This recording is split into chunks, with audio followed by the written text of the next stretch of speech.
I guess you could say I lived a straightforward life, working for my dad's company. He built it from scratch, and it's one of those big, bustling trading firms downtown. I stuck to my job, didn't really date much. Most evenings were simple, me and Jess, my best friend since high school, hanging out. Jess? She's a whirlwind, always with a new guy on her arm. I lost count a long time ago. One Monday morning, Dad called me into his office, a rare occurrence since he liked us to handle our own corners of the business. "Nellie, I want you to meet someone. This is Tom," he gestured to a man standing beside him, looking all sharp in a business suit. "Tom's joining us from the West Branch. Thought you might show him the ropes." Tom stepped forward, sticking his hand out. "Nice to meet you, Nellie. Heard a lot of good things." His grip was firm, his smile a bit too polished. "Likewise," I replied, trying not to sound too uninterested. I was used to new faces around, but there was something about Tom that didn't sit right. Maybe it was his too smooth demeanor. As weeks turned into months, Tom and I worked closely, and his relentless charm started to chip away at my initial reservations. He'd drop by my office with a coffee just how I like it, black, no sugar, or he'd offer a casual, "Need a hand with that?" whenever I was buried under reports. Then there were the lunches. It began as group things, but somehow we'd end up splitting from the crowd, just the two of us. I wasn't sure when the shift happened, when my thoughts about him started to warm, but they did. Jess, of course, was less than thrilled. We were at her place, a cozy, cluttered apartment she never seemed to stay in long enough to clean. "You're spending a lot of time with the new guy," she noted, eyebrow raised as she sipped her wine. "Yeah, so? He's nice. Nicer than I thought," I defended, feeling a strange need to protect my budding feelings from her scrutiny. "Nice," she mimicked, making it sound like the dirtiest word in the world. "Just be careful, Nell. Guys like that, they know how to make a girl feel special, then bam, they're on to the next conquest." But I didn't listen, not really. It felt too good to have someone see me, really see me, even if it was through what Jess called charm-tinted glasses. It wasn't long before Tom asked me out properly. No work excuses, no accidental meetings. Just a straightforward, "Would you like to have dinner with me?" I said yes. I didn't think much about where it might lead. The day I said yes to Tom wasn't like in the movies. There were no fireworks, no dramatic music swelling in the background. Just a quiet yes at the little Italian place we'd made our spot. He looked like he won the lottery, and honestly, so did I. In the blur that followed, wedding planning took over. My mom, bless her heart, was all over it like white on rice, bustling around with more energy than I'd seen in years. "Nellie, darling, do you like these flowers? What about this color for the bridesmaids?" It was endless. Tom leaned back in his chair during one of the planning sessions, his eyes scanning over the catering menu. "Babe, as long as they have those little shrimp things you love, and maybe some steak, I'm good." Mom shot him a look, her hands on her hips. "Thomas, it's not just about the food. We have to think about the venue, the guest list. Speaking of which, how many are you bringing?" "Oh, just a few folks. My sister, her kids, a couple of buddies from work," Tom replied, trying to sound casual, but I caught the slight tension in his voice when he mentioned his sister. His sister, Sarah, was a single mom with twins. I hadn't met her until the wedding day, and she was as frazzled as any solo parent with two hyper 3-year-olds would be. She was nice, though, kept apologizing for the kids running around like pint-sized tornadoes. Jess, ever the firecracker, was instantly by my side when she saw me stressing over the details. "Nell, chill. It's going to be perfect. You worry too much." I laughed, nudging her with my elbow. "Easy for you to say. You just have to show up and look pretty." The wedding itself was a blur of faces, music, and dancing. I remember looking out at all the people who'd come to celebrate with us, feeling like I was in some kind of dream. Tom was right there, always within reach, his hand finding mine, his smiles just for me. After the honeymoon, which was a week of beachside bliss, reality kicked back in. We moved into the house my parents gifted us, a cozy, two-story place with a garden that needed some love. It was ours, though, and that felt huge. One evening, after most of the boxes were unpacked, we collapsed on the sofa, a mess of takeout containers between us. "We really did it, huh?" Tom said, a goofy grin on his face as he threw an arm around me. "We did," I agreed, leaning into him. "Feels like playing house, doesn't it?" "Best kind of play," he chuckled, kissing the top of my head. "You're okay with this, right? Me working and you?" I knew what he was asking. We'd talked about it before, the idea of me being a housewife. It wasn't something I ever thought I'd want, but with Tom, it seemed right. "Yeah, I'm good with it. I want to make this a real home, you know?" "Yeah, I know." He squeezed my shoulder. "And hey, maybe soon we'll be adding a little more noise around here, huh?" I smiled at that, the thought of kids running around, filling the house with even more life. "Yeah, maybe." We sat there for a while, just enjoying each other's company, the quiet hum of our new life surrounding us. It felt right, like we were exactly where we were supposed to be. Months turned into years, and that little hope of adding the sound of tiny feet running around the house started to wear me down. Every month was a cycle of hope and disappointment. It wasn't supposed to be this hard, was it? People have kids every day. Why was it different for us? I remember sitting in the doctor's office, feeling like I was about to get my report card. The room smelled like antiseptic and something floral that was probably meant to calm nerves, but just made me more anxious. "Well, Nellie," the doctor started, looking over her glasses at me after checking all the test results. "Everything seems normal. These things sometimes take time. Just keep trying, and try not to worry." Tom was trying to be supportive, but I could tell it was getting to him too. One night over dinner, he reached across the table, taking my hand. "Hey, we're in this together, okay? We're a team, right?" "Right," I agreed, but part of me wondered if I was letting him down. Jess was a whirlwind of support and blunt pep talks. "You're stressing too much. It's like trying to catch a butterfly with a net. Just chill." I rolled my eyes, though her words did ease the tension a bit. "Easy for you to say. You're not the one going through it." She waved a dismissive hand. "True. But I see you, all wound up all the time. It's not gonna help you get pregnant." The conversation shifted when Jess dropped her own bombshell a few weeks later. We were at a cafe, the smell of coffee strong in the air. She had that look, like she was sitting on a secret. Finally, she blurted it out, her eyes gleaming. "I'm pregnant." For a moment, everything stopped. The cafe noise faded into the background, and I felt a mix of joy and an inexplicable sting. Jess, that's amazing." I managed, my voice brighter than I felt. "Yeah, it's kinda crazy, right? I mean, I wasn't even trying," she added, then winced, realizing how her words might sound to me. "Who's the dad?" I asked, genuinely curious, despite the ache in my chest. She shrugged, her expression unreadable. "Just some guy. You don't know him. Anyway, we're not together or anything. It's just me and this little bean." I nodded, the news settling in. I was happy for her, really. But it was a stark reminder of what I didn't have. As we talked more, her excitement infectious, I felt my own worries slip away, replaced by something like hope. Maybe not all paths were straight. Maybe some had detours that still led to beautiful places. The months after Jess had her baby boy were a whirl of emotions. I visited her as soon as she was settled back home, carrying the plush, overpriced baby blanket I'd picked out, something soft enough for royalty. Jess seemed overwhelmed but happy, a tired smile permanently etched on her face.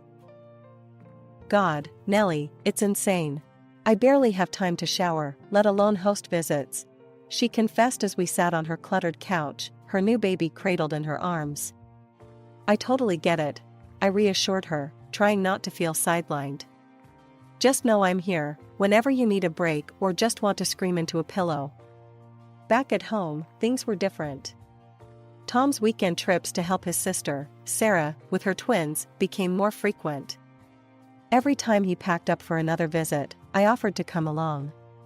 Let me help, it'll be fun. The kids are great, I'd suggest, trying to sound cheerful. Nah, you don't need to deal with all that chaos.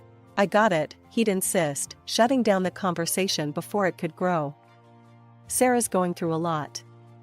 I just want to be there for her, you know? So, I stayed back, filled the silence of our home with new projects. I bought gifts for the twins, soft toys, and books, things I hoped would make their days brighter. Give these to the kids, I'd tell Tom, handing over the brightly wrapped packages. Sure thing, babe. They'll love this, he'd say, packing them away in his overnight bag. One Saturday, with Tom away supposedly buried in kid duty, I headed to the mall to pick up some new tablecloths and napkins for our home. Something to brighten up the place. As I walked through the aisles, picking through patterns and fabrics, a familiar laugh caught my attention. There, in the middle of the mall, was Sarah, her twins tugging at each corner of her purse, none the worse for wear. Surprised, I approached them, my heart starting to race for reasons I couldn't pin down. Sarah, what a surprise, I exclaimed, perhaps a little too loudly. Nellie, oh my goodness, it's so good to see you. Sarah beamed, herding her kids closer. We're just picking up some school supplies. We decided to grab coffee at a small cafe inside the mall. As we settled down, the kids distracted with some coloring books, I ventured cautiously. So, Tom's been a big help on the weekends, huh? Sarah's face clouded with confusion. Tom? Oh, he hasn't been over in months. Things have been crazy, and he's busy, you know. We mostly just text. Her words hit me like a slap. Oh, but he's there now, right? Helping out? My voice was thin, hopeful. No, haven't seen him. Is everything okay, Nellie? Sarah's concern was genuine, but it only twisted the knife deeper. I nodded, pasting on a smile. Yeah, all good. Must have misunderstood his plans. We chatted a bit longer, but I barely heard her. My mind was racing, piecing together the lies. He wasn't with his sister. He hadn't been for a long time. Where was he? What was he doing? The drive home was a blur. I kept telling myself to breathe, to not let panic take over. But inside, my world was crumbling. The trust I'd had, the life we'd built, it all felt like a house of cards, ready to topple at the slightest touch. The house was too quiet, the silence echoing off the walls like a bad omen. I needed answers. I needed to know if my instincts, now screaming betrayal, were right. Tom's office was at the end of the hallway, a space where he spent his evenings working, or so he said. I walked over to his desk, my hands slightly trembling as I contemplated where to start looking. His laptop sat there, closed but not asleep, its power light pulsing softly. I opened the laptop, hesitating for a moment before I typed in the password. He'd told me once, carelessly, not thinking I'd ever have a reason to use it. The screen lit up, revealing his cluttered desktop filled with folders and documents. I didn't know what I was looking for exactly. Maybe a receipt, an email, anything that could explain the sinking feeling in my gut. I clicked through folders, finding nothing but work files and boring reports. My hope was dwindling, replaced by frustration and a growing sense of foolishness. Maybe I was overreacting. But then, I noticed a folder tucked away at the bottom of the screen, labeled simply Miscellaneous. It was a strange place for such a folder, hidden among spreadsheets and business plans. Curiosity piqued, I opened it. There were photos. My breath caught as I clicked on the first image. It was Tom, and there, far too close, was Jess. A passionate, intimate kiss that you don't share with just anyone. And in another, he was holding her baby, looking down at him with a tenderness he'd never shown even in our talks of having our own. I felt cold, frozen in place as the truth settled in. My husband was cheating on me. With Jess. The world seemed to tilt, a vertigo of betrayal spinning me around. I needed to hear his voice, needed to know what he'd say. Shaking, I grabbed my phone and dialed his number. He picked up almost immediately. "Hey, babe." Tom's voice was casual, too casual. "What's up? Where are you?" I managed to say, my voice steady, despite the turmoil inside. "Oh, just at Sarah's. Helping her with the kids. You know how it is," he replied smoothly. A child's scream cut through the background, lending credence to his lie. The rest of the weekend passed in a blur. When Tom came home, he was the picture of a loving husband, oblivious to the storm raging inside me. I acted the part of the none the wiser wife, but inside, I was reeling, planning, thinking of my next steps. By Monday, I had made up my mind. I called a private detective, a number given by a friend who had gone through something similar. We met at a coffee shop, a public place where I could keep my composure. "I need to know everything," I told him, my voice low. "Can you do that?" He nodded, his expression grave. "It'll take a couple of weeks. I'll get you everything you need to know." I went home to play the part of the trusting wife a little longer, the weight of my secret knowledge pressing down on me like a physical burden. 2 agonizing weeks of playing the doting wife finally culminated on a crisp Saturday morning. Tom had left early, his bag packed for another weekend at his sister's. I was nursing a lukewarm cup of coffee when the call came. It was the detective, his voice low and even. "I have the results," he said. "Can we meet?" "There's a cafe downtown, quiet enough for a conversation." "See you there," I said, already heading upstairs to get dressed. The drive to the cafe was a blur, my mind racing through 1,000 scenarios. What would the evidence show? Was there a chance, any chance at all, that I was wrong about Tom?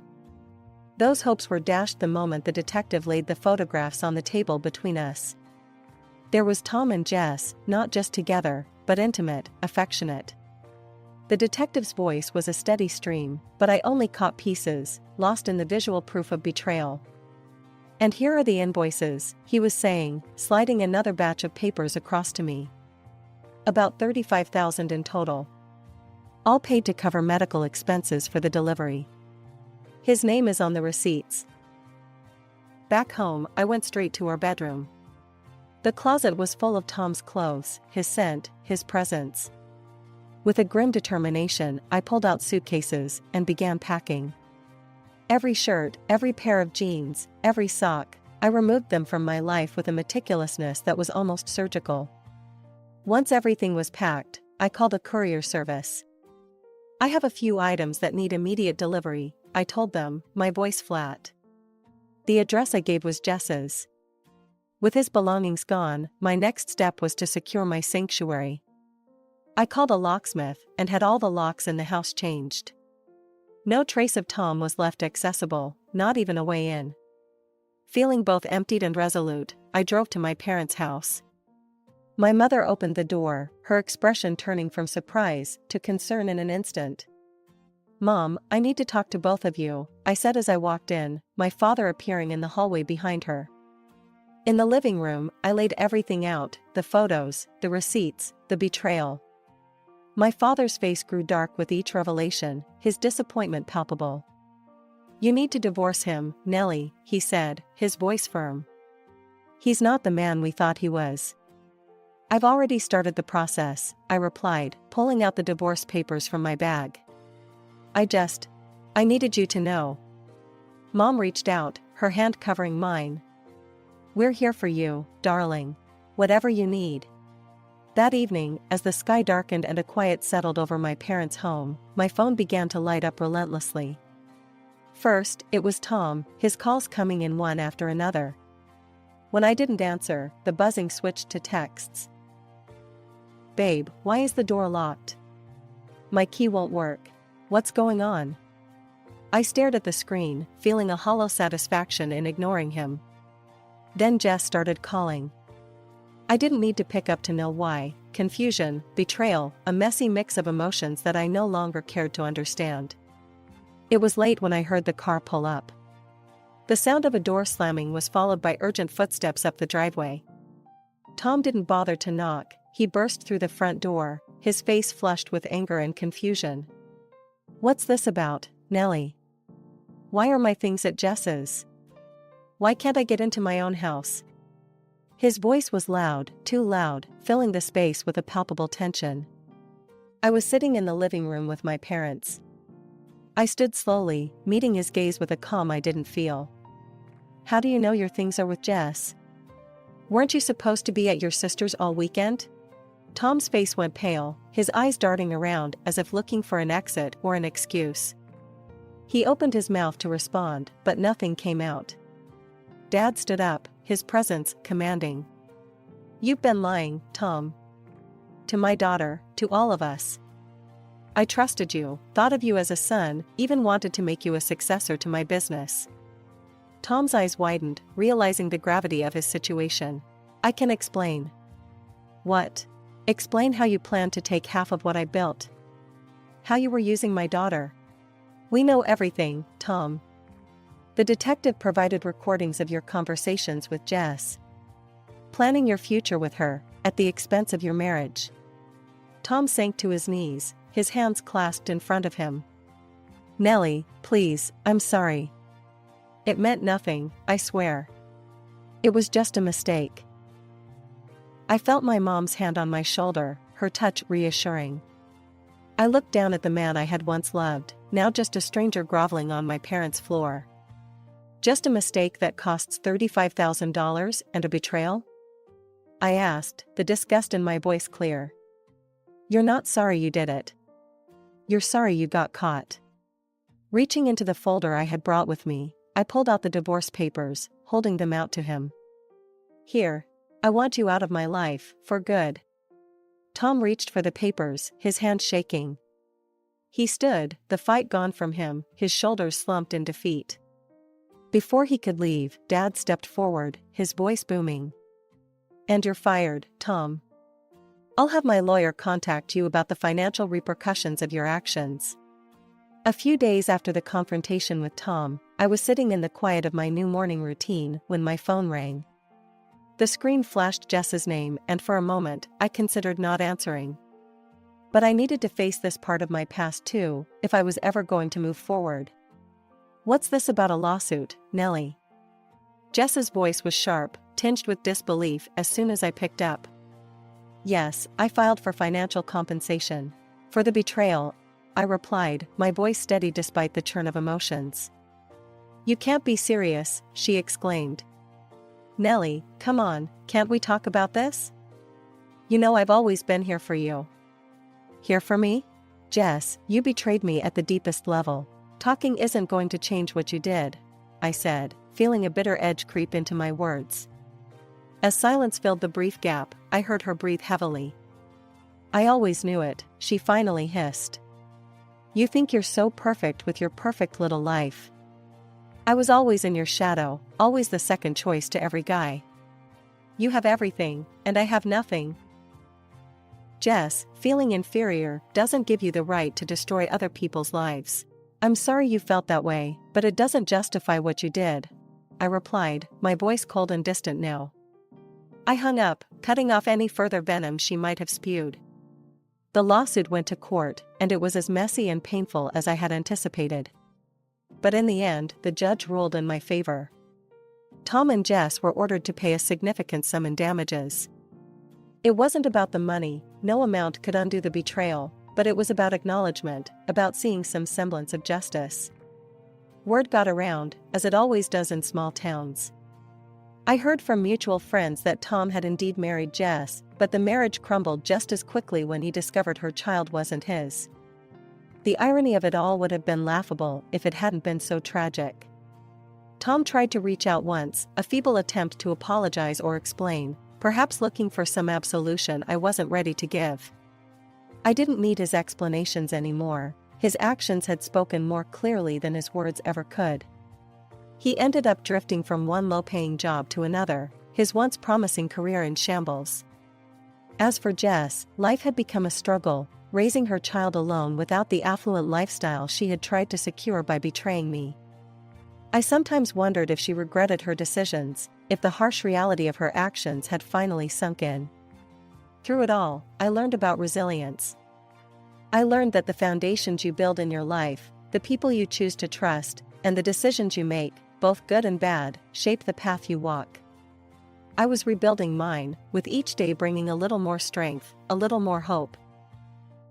Alright, everyone's presentations are done. Nick, the manager, said as he tried to move the discussion forward. Excuse me, I haven't. I recently found out something. Nick interrupted me and began to speak. There's apparently someone in this department who didn't graduate high school and is just a part-timer. Meetings should be for employees only. Absolutely right. His lackey, Mike, of course, agreed with Nick. I'm leaving. After leaving the meeting room, I started to shut down my computer. I noticed that an email had arrived, not in my personal inbox, but in the company's shared email. Thinking, there's no point in speaking up, no one will listen, I went home quietly. The next day, I heard a commotion from Nick's desk. He was staring at his computer screen, his face pale. Nick! Is something wrong? Mike looked at the screen with him. And he turned even paler than Nick. Why is he so angry? Knowing the reason for Mike's distress, I thought to myself, serves them right. My name is Adam. My mother passed away when I was in the 9th grade, and I was raised by my father. Well, you could hardly call it being raised. After my mother passed, my father changed. He drowned his sorrows in alcohol, and though he still went to work, he squandered our living expenses on horse racing. Because of that, I had to start working part-time as soon as I entered high school. Every month, I went to the convenience store with bills in hand that couldn't be auto-deducted from my father's account. Even though I endured it because I didn't want to be alone, I reached my limit in my second year of high school and dropped out. I found a live-in job at a distant inn. Thank you for everything. The day I left home, my father, still staring at the TV, spoke. Take care. That was our last conversation. Back then, 18 wasn't the age of majority, so I needed my father's permission to work, and I couldn't hide my place of employment. Yet, my father never visited me even once. I kept working just to survive, and before I knew it, I was 42. Years of hard work paid off, and I was transferred to the headquarters. I was thrilled to be recognized by the company, as I thought I'd be working in the field until retirement due to my lack of formal education. Listen up. Our work can change the future of our employees. Don't drag us down. On my first day after the transfer, Nick, dressed in an expensive suit, spoke sternly. There was a reason for this. Our inn was located in a prominent tourist destination, known so well that everyone in the state could sing its commercial jingle. At its peak, we had 5 locations within the state. But that was long ago. Due to financial difficulties and aging facilities, only the place where I had worked for many years and the original establishment remained. I was prepared to lose my job anytime, but now there was a glimmer of hope. With the rise of social media, the tourist area where the inn was located started gaining attention again. Depending on how hard the sales department, where I was transferred, worked, we could either thrive or be forced to give up this prime location to the new hotel chains continuously popping up. For Nick, who had switched careers from another industry to strengthen our sales, this was a battle he couldn't afford to lose. I understood why he had to be strict. I will do my best. Nick sneered at my enthusiastic declaration. Did you not hear what I said? I'm sorry. I thought I was listening carefully. Out of habit from years of customer service, I apologized reflexively, though I had no idea what had offended him. Someone was watching me with a smirk. In this department, there are those who are expected to excel and those who have been shoved here because they have nowhere else to go. You are the latter. It was Mike, the section chief. He's 7 years younger, at 35. But he was called to headquarters much earlier than I was and had been moving around within the headquarters ever since. I'm not jealous, but I can't accept that he's my boss. Graduating from a prestigious university, he has an unusually high pride and caused many problems as a newbie, making things very difficult for me when I was the front desk leader. When I found out Mike was transferred to the sales department a month before me, I was disheartened. Mike is right. With just a middle school diploma, there's not much you can do. Don't even think about achieving results. As if I didn't exist, Nick remarked, I'm thirsty. Mike eagerly ran to the coffee maker. It seems Mike is Nick's lackey. I regretted being happy about my transfer to headquarters, wishing I had stayed on site forever. Send a direct mail to every company on this list by the end of the day. Nick only assigned me tasks that even a new graduate could handle. What? There are over 1,000 companies. You want me to send to all of them by today? Yes, if you and your fellow misfits split the work, even those with nowhere else to go should finish by today. I glanced at the employees typing away expressionlessly. They were worn out from customer service, only thinking about leaving on time, or were women reassigned after having children. With zero motivation for work. Even Sam, a new graduate from the same university as Mike, who was supposed to be among the expected achievers, had no enthusiasm for the job. Having joined the company wanting to do customer service. I don't care what they say, I plan to quit anytime, he said. Only Nick and Mike were highly motivated, making all the decisions between the two of them. I originally only wanted to work at the inn to survive and had no particular attachment to this job. I swallowed my words, thinking I had no right to reprimand them. About a month after the transfer, Nick told us with a frustrated look. To commemorate the 50th anniversary, we've decided to create a plan exclusive for one group per day. Originally, Mike and I were supposed to come up with it, but our president, Mr. Thompson, insists on hearing everyone's opinions. So, you all get a chance. As Nick explained, Mike began handing out prints. Make sure not to embarrass Nick. If your ideas are half-baked, you'll have to redo them. It seemed that they had printed his handwritten notes by Mr. Thompson, which included several questions and a section for free responses. It made sense why Nick had to seek our input, given that all responses had to be submitted to Mr. Thompson. We were given a week to think about it, and a meeting was scheduled to compile our ideas. My plan is to let guests enjoy both the old and modern America. Nick began the presentations. Guests would watch a master confectioner at a nearby traditional sweet shop make sweets in front of them. The welcome drink would be premium tea in a bottle. Nick's plan was certainly attractive. After his presentation, Nick called on us to present in the order we were seated. Just as I stood up for my turn. All right, everyone's presentations are done. Excuse me, I haven't. I recently found out something. Nick interrupted me. There's someone in this department who didn't graduate high school and is just a part-timer. He was likely talking about me. I joined the company as a part-timer and was made a full-time employee when I turned 20. That was 20 years ago, so Nick and Mike probably had no chance to know until recently. Meetings should be for employees only. Absolutely right. After that, Nick kept creating opportunities to solicit everyone's opinions, purposefully excluding me from speaking. The meeting unexpectedly heated up and went past the scheduled end time. A few people asked to leave, and the discussion continued with the remaining few. Still here? Normally, you'd leave in that situation.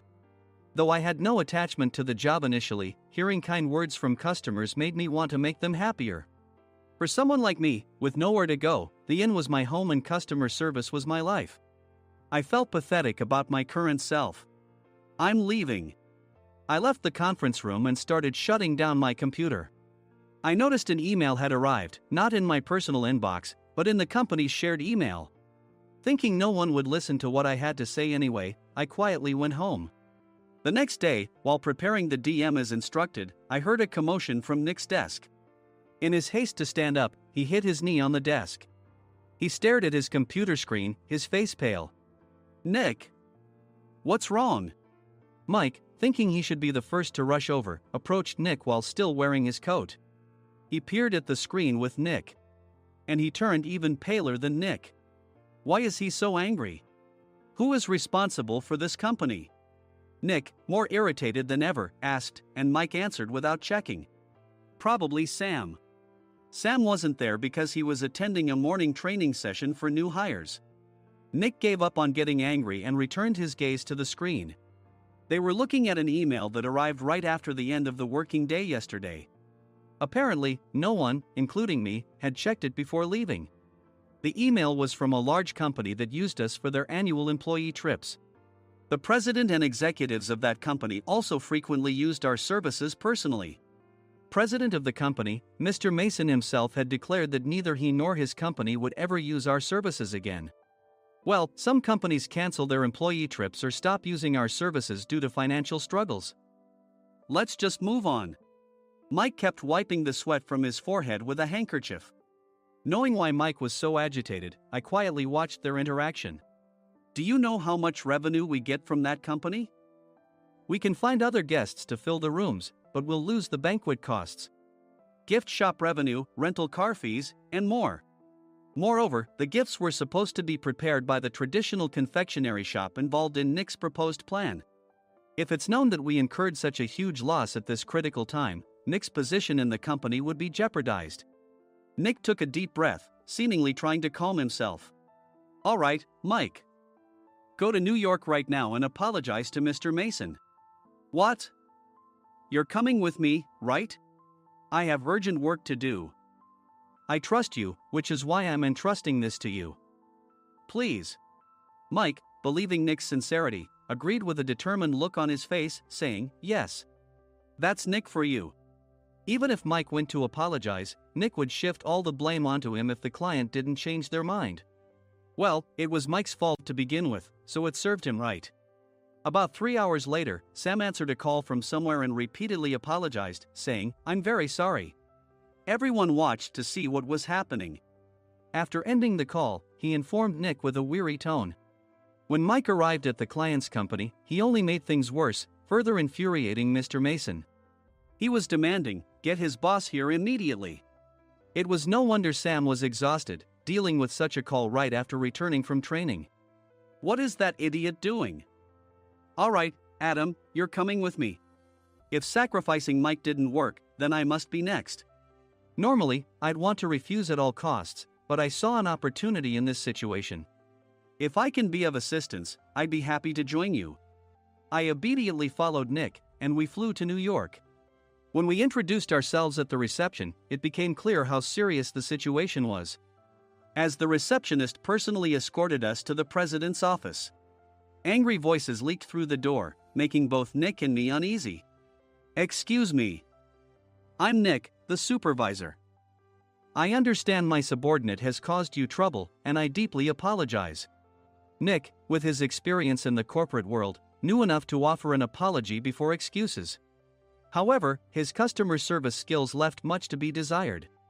I sighed as I saw Mike trembling like a small dog in the corner of the room. What kind of training are you giving your subordinates?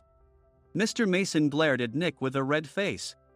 The intensity of his gaze made even Nick take a step back.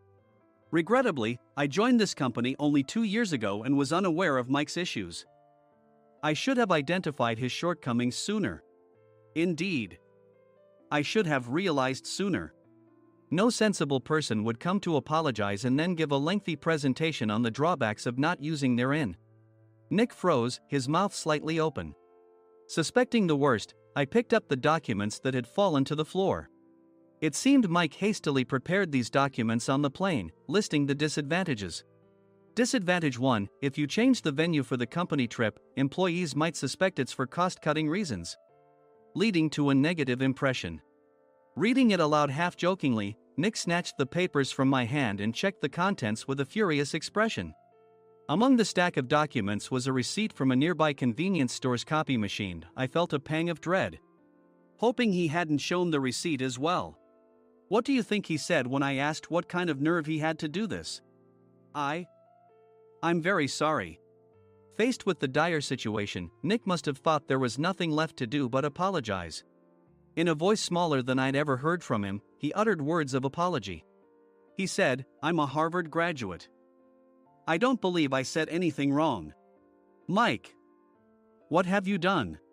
Forgetting his plan to pin the blame on Mike, Nick yelled loudly, even in front of Mr. Mason. I didn't do anything wrong. You're still saying that? Look at him. Mike pointed at me with a shaking hand. I was assigned to headquarters in my 20s and now I'm a section chief. This guy only made it to headquarters at 42. Everything I've done proves I was right. So why are we losing the contract? Having said his piece, Mike collapsed to the floor. Of course. You were sent there because you had nowhere else to go. Mike never expected to hear such words from someone he looked down upon. He lunged at me, and Nick hurriedly stepped in to stop him. Mr. Thompson told me Mike is a quick thinker, and to take good care of him. There's no way he was pushed aside. Don't make things worse here. He didn't say quick thinker, he said only quick-witted, didn't he? I don't remember that part. I recalled the many troubles Mike caused when he was a newbie. When Mike was on the front line, his pride was so high that he never apologized to customers. Customer service, especially in our job, doesn't work alone. It brings both good and bad situations. If the front staff or housekeepers made mistakes, or the cleaning company didn't properly clean a room, one had to apologize to the customers regardless of personal fault. Mike, in such situations, would never apologize, insisting he wasn't at fault. This often angered customers, and as the front desk leader, I frequently had to apologize on his behalf. He caused complaints and disrupted operations, which is why he was quickly moved to headquarters. In departments where he didn't interact directly with customers, his quick thinking was beneficial and things went well. But it seemed his flaws were starting to show. Corporate reservations are supposed to be entered into the system by the sales representative. But a quick check yesterday revealed that more than 10 items were missing from the client's reservation. The handover document clearly stated what needed to be prepared.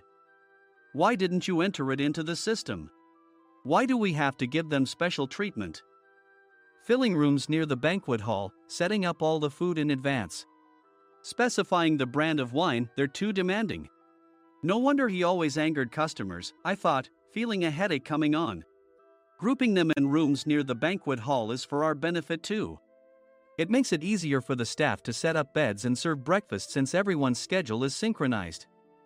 As for the other requests, Mr. Mason suggested them to lighten our load. I didn't know that. Nick finally seemed to realize that Mike was the one who had angered the client. What did you say to them? I just told them we wouldn't give them special treatment anymore. We shouldn't waste effort on things that don't bring in money. I was utterly exasperated at his lack of understanding of customer service. Of course, we shouldn't comply with unreasonable demands. But carrying over successful practices from past stays makes customers feel remembered and enhances their experience. Good memories encourage repeat visits. That's part of our job. I looked down at Mike, who was sitting on the floor. In our job, nothing is a waste. Mr. Thompson likely moved you to the sales department, hoping you'd finally understand this. How do you think he feels now that you failed to meet his expectations? Mike, tears in his eyes, fled the president's office. I was amazed he still hadn't apologized. You have it tough, Adam. It's okay, we're all employees of the same company. I deeply apologize for this disrespectful incident. Especially after all the care you've shown us. If it weren't for you, Adam, I really would have stopped staying here. When I heard you were moving to the sales department, I was willing to reconsider if you handled it. Seeing us talk so amicably, Nick's face contorted. Do you two know each other? Adam's service is excellent. I always requested him specifically. Normally, we don't accept specific staff requests, but we made an exception for Mr. Mason, adjusting my shifts accordingly. He had personally stayed at our hotel just before my transfer, and during casual conversation, I mentioned, I'm moving to the sales department soon. If I hadn't told him then, things could have been much worse. Please continue to take care of us. I look forward to it. On the return flight, Nick awkwardly offered me a can of beer. It's still working hours. Of course, I had no intention of forgiving him for a single beer. Nick might try to pin everything on Mike and avoid any consequences. While pondering this, a startling fact came to light. Nick, the tea bottles for the plan have arrived. I handed Nick a bottle labeled with our inn's name. They look good. What are you talking about? These are plastic bottles. I had assumed we would use the trendy, high-end bottling tea. But what arrived were ordinary plastic bottles of tea with customized labels. The only unique aspect was the label, which had the inn's name, making it look customized. Upon further investigation, I discovered that a substantial amount of money was set to be paid to the tea company. It was priced like bottling tea. Does this plastic bottle really cost $100 each? The tea inside is specially blended for us. The extra cost is for that. Wouldn't it be better to use another tea company? Or is there a specific reason we must use this one? As Nick continued to make excuses, I showed him a printed email. I informed the tea company's president, Mr. Mitchell, that we discovered irregular payments and he confessed. He said you two were high school classmates and planned to split the extra money. That idiot. Why did he confess? That's not important. You should worry about yourself, this could turn into a police matter. Opening the bottle cap, I suggested. How about calming down with this tea? It supposedly has a relaxing effect. Nick drank the tea frantically. In the following days, decisions were made about their fates. Mike was reassigned to the General Affairs Department, with no chance of transfer or promotion, as per Mr. Thompson's orders. As for Nick, since the payment to the tea company hadn't yet been made, he narrowly avoided legal trouble. Instead, he was encouraged to leave the company, and to avoid further complications, Nick submitted his resignation. Rumor has it that connections between HR departments have made it difficult for him to find new employment. Even though it was good to have those two gone, something unexpected happened in the sales department. Everyone became motivated and united in refining the 50th anniversary plan. In the end, my plan was adopted. We collaborated with the Tourist Information Center to provide personalized guides. The plan, tailored to the number of guests, was truly special for the 50th anniversary. Hey, is Adam's family coming to stay? I immediately booked that special plan for my family. Sam noticed it on the reservation list and quickly picked up on it. Yes, I'm inviting my father. That's great. I might invite my parents too. I lacked the courage to face my father just as Adam. But here, with the confidence Mr. Mason praised, I felt ready. The 50th anniversary plan was a perfect opportunity to reconnect with my father. I hoped to bring back the days when we could laugh together as we once did.